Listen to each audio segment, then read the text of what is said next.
We're stopping predatory middlemen from hiking up prices on prescription drugs. We're capping the cost of insulin at $35. We're making long-term investments in clean energy and weatherization to keep utility costs down. That's the voice of Her Excellency, Abigail Spanbeger. She has a press conference yesterday reflecting on her first 100 days in office as the governor of Virginia. We'll discuss that with a member of the House of Delegates. Tom Garrett joins us on Tuesdays to, kick around what's going on between his ears. Tom Garrett, our guest here on News Radio WRVA. Good morning, sir. Oh my gosh! Good morning. Did Governor Spanbeger claim credit for successes that other people had again yesterday, or what? Why didn't I miss that one? Well, she talked about that insulin's being capped at $35, which Joe Biden claimed that he had capped it at $35. Then she talked about the billions that have come in, that she signed the final paperwork for things like the Eli Lilly deal. And the rest saying, this is the billions of dollars that we brought into the Commonwealth of Virginia. Well, at least she gave credit to Governor Youngkin and the local elected officials in Goochland County for all the work they did the last 3 years to bring Eli Lilly in, right? I don't know, because I didn't hear that part, right? I missed that part too. I mean, to tell you, dude, it's it's a good thing Republicans are so productive when they have some of the levers of power, because if they weren't, Democrats wouldn't have any successes to claim. All right. Give me your thoughts. Her first 100 days in office. She's got some things passed. Is there one thing that she's come aboard that got passed that Tom Garrett, the most red of Republicans, could say, you know what, that's not bad? Yeah, they had a bill, and a lot of my colleagues disagree with me, but the Farm Bureau agree with me. They had a bill that would allow localities to mandate solar canopies over parking lots over a certain size. Follow the bouncing ball here, Rich. Now, I represent rural Virginia, where we're being bled dry by the greed of Loudoun County and the data centers. These people have already reaped the windfall of billions upon billions of dollars, no hyperbole. And so I voted for it, and here's why. When Arlington, Alexandria, and Fairfax start demanding that every job creator who comes into their locality build a solar canopy over their parking lot, what's going to happen to economic development, jobs, and opportunity? It's going to migrate to places that aren't bat crap crazy, right? Okay. So there's another one, right? Jessica Anderson had a bill that would decriminalize falsifying your child's address to put your child in a different school system. Now, wait a minute, right? decriminalize this? Yeah, it would decriminalize it, because they want to decriminalize everything except for whatever is the crime du jour, mostly thought crimes these days. Now, here's the upside of that. And I actually asked Anderson if she'd let me co-patron the bill, and she said no. If I am a parent and I love my children, and they're in, say, I don't know, Richmond City schools where they spend $2 for every one spent in Hanover and still don't do any services to our child as it relates to teaching them to do things like, I don't know, read, write, do maths. Sorry, you just got back from the British Isles. Ciphering arithmetic. Yes, but since those schools suck so badly, I don't blame a parent who's trapped by virtue of a zip code in a failing school system for trying to do right by their kids. So if the Democrats want to decriminalize it, I call it backdoor school choice. My first obligation, my first responsibility is to create the greatest chance that I'll have a happy, healthy, well-adjusted child. And frankly, tragically, Democrat-run school systems in areas that have been controlled by Democrats for no crap 50, 60 years are failing our children. So, hey, if you want to decriminalize a parent sneaking their kid into a school system that's not as bad, I kind of get it. Ultimately, we got John Thune debating the merits of a filibuster and not passing the Save America Act, while Democrats try, it seems, every 3 months to murder the president and his administration. So I think there's a time for passive or for civil disobedience. I think they've started passing laws that I simply won't follow, and I never thought those words would cross my lips. So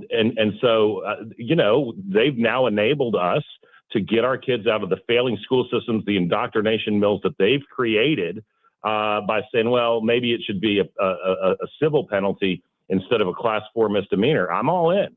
right? If I was raising kids in the city of Richmond and I couldn't afford to move to Goochland or Hanover or someplace where my kids weren't being indoctrinated with garbage, I would do it. But if I can't do that, maybe I can save my kids by getting them into a different school system, since the Democrats want to decriminalize everything. I can't go there with you because, again, that's just a Band-Aid. I get it, and it's very interesting because I imagine you probably made somebody's head explode when you said, well, I'll support that, because basically what you're telling us is we need school choice from these failing schools. But it's just a Band-Aid to fix what should be fixed. Is send your kid to a good school. Right. If we want to save our public schools, the best way to do that is to create competition, because where there's competition, there's an incentive to improve. Right. Where there's a monopoly, there's a disincentive to improve. And the teachers' unions, and my grandfathers were both very proud union men, one in the steel industry and one in the railroads, very proud union men. But they killed the goose that laid the golden egg. The teachers' unions do not protect competent, good teachers. Instead, they protect Cole Allen, right? Idiots, indoctrinated drones, and that sort of thing, right? Good teachers don't need unions. If we had competition and free markets, there'd be a bidding war for that wonderful government teacher that changed her life. Let's move on. The next, I want to play you a little comment that she had. Here is the governor talking about wanting to bring people together. I want to get your reaction. Go ahead. I'm focusing on things that we can all come together to work on, things like improving our schools, supporting our first responders, and making sure good paying jobs are available in every corner of our Commonwealth. When we work together, Virginia succeeds. When we focus on getting things done, it is good for Virginians. And that is why I'm focusing on things that we can all come together to work on. Reaction. Yeah, cue the cut of Inigo Montoya saying, I do not think that means what you think that it means. For the last 2 years, since I've been back in the General Assembly, I think I've carried 8 different bills to support volunteer fire and rescue in rural areas, right? Volunteer fire departments are really the beating heart of our rural communities. And the Democrats have killed them on party line votes every single time. We're talking about things like a $200 tax incentive on your vehicle registration because you're willing to volunteer hundreds of hours a year as a volunteer firefighter or rescue squad member. No, we need that tax revenue, right? So what she, I think, is saying is, I support firefighters unions and increased salaries for professional firefighters. I support creating so many training standards and regulations that the volunteer community is essentially squashed, because that's what's been happening for decades in fire and rescue. And we can replace those with more government employees who will have a fealty to the state. Right. So, again, I say, I got the bills. If that's what you mean, then come and support these, because these are things that'll keep our communities supporting our communities. Our first responders will continue to be our neighbors. But hold on a second. People who move down from Maryland because they get a cushier benefits package in Northern Virginia. I want to interrupt you here for a second, because I kind of feel like Charlie Brown with the football. She says she wants to reach across the aisle, work with Republicans. Okay, let's go do it. And then later in the press conference, she talks about the importance of the Supreme Court staying out of or ruling in the favor of the gerrymandering. It's kind of hard. It's kind of hard to listen to. Hey, I want to work together, but I also want to disenfranchise and not have any Republicans except for one in Southwest Virginia represent us. I kind of feel like Charlie Brown in the football. Well, I mean, there's this sort of cognitive dissonance that's, I think, at some level willful on the left, right? Where if someone on the right says, "Hey, these are the targeted races," they go, "Oh, political violence." And when Hakeem Jeffries says we need maximum warfare against Republicans, they turn a blind eye, right? It's dangerous. And I could do this all day as it relates to examples of people on the left, Hassan Piker saying, "Let the streets run red with their capitalist blood," and then Democrat candidates for federal office begging him for an endorsement, right? I mean, it's really bad. And so I think Governor and I'll tell you this as an aside, when I was in federal office, whenever I met somebody from the State Department who I thought was pretty cool, I knew they actually worked for the CIA. But we should never elect anyone with a CIA pedigree to elected office ever. Her job was to learn how to do things like color revolutions, how to do things like overthrow governments, how to do things like manipulate populations vis-a-vis planting selective information via selective venues to generate outcomes. I mean, that was her job. That's what they do. And that person, particularly in the executive branch, is a scary entity to have around. God bless the people who serve in the CIA. They don't need to be in the executive branch of government. It's kind of like, but I do want to be fair. And we're talking to Tom Garrett. I do want to be fair. So there was an interesting op-ed in the Richmond Times-Dispatch that a CIA case officer, veteran of the CIA, had written while I was in Ireland, and I read it when I was over there. I've actually reached out to him to ask him to come on the program and go in more detail on that, because I don't understand tradecraft enough. I just see things that don't add up, but I'm going to try to put that together for our audience. So I'm working hard to try to find people to come on to address this, because we do hear that from a lot of people. I just want to make sure I have enough information that we know what we're talking about.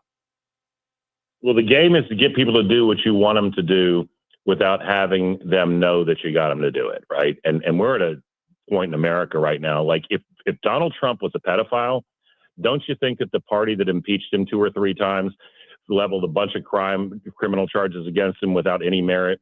Don't you think that the party that imprisoned hundreds of people for literally thousands of years, including solitary confinement on trespassing charges, might have done something about it when they controlled all 3 branches of government federally? I mean, you literally have to unplug your brain to believe some of the sort of conspiracy theories. Delegate Jessica Anderson tweeting out that, of course, Donald Trump didn't flinch when there were gunshots at the Correspondents' Dinner because he was in on the game. I mean, I guess by that logic that Cole Allen was like, hey, I'll act like I don't like you and then spend the rest of my life in prison because I want to get you a ballroom. I mean, that's how stupid this is. And I feel badly because there are people who I love, people who are dear to me, who I think are caught up in some of these lies. There's a story when I was in Congress. I was in a classified briefing, and I got permission to say this part because I didn't want to go to jail, where I asked the then FBI director if there was collusion on the part, not collusion, but work on the part of the Russians and the Chinese, who make the Russians look like pikers, by the way, to influence the American election. His answer was yes. I said, was it in favor of President, this is 2016, in favor of President Trump, or was it in favor of candidate Clinton? He said both. And I said, so the game was not to influence the election, but instead to turn the American populace against itself. Each other. And he right. said, absolutely, Yeah. right? Because they can't take us down externally. And so the game is to take us down internally, and they build the foundation of this on lies. Abigail Spanbeger is an accomplished liar. I'm sorry, but it's true. And a claimer of credit for things for which she deserves no credit. And then we get at each other's throats when we really should be concerned with why the city of Richmond's public schools are failing our children. That might ought to be what we're worried about. Instead, it's, Jimmy Kimmel doesn't like Donald Trump, and neither do my friends. And since I want to fit in like a lemming, I will agree to whatever claptrap they're putting forth. Right? This is dangerous, and it's built on lies and hatred, and it's designed to pit us one against the other. And I'm not going to shrink from that, which I know is true. But what I try to do, and it's hard sometimes, Governor Spanberger, is attack ideas and not people, right? Yes. Because the ideas are broken. And if we can have a fair discussion, right? Our education system fails our children too, because we teach rote memorization. We do not teach critical thinking and analysis, right? The first question is always easy. Should everyone have access to affordable health care? Why, yes. Okay, define health care. Does that include genital mutilation? Does that include weight loss procedures? Who pays? To what extent do they pay?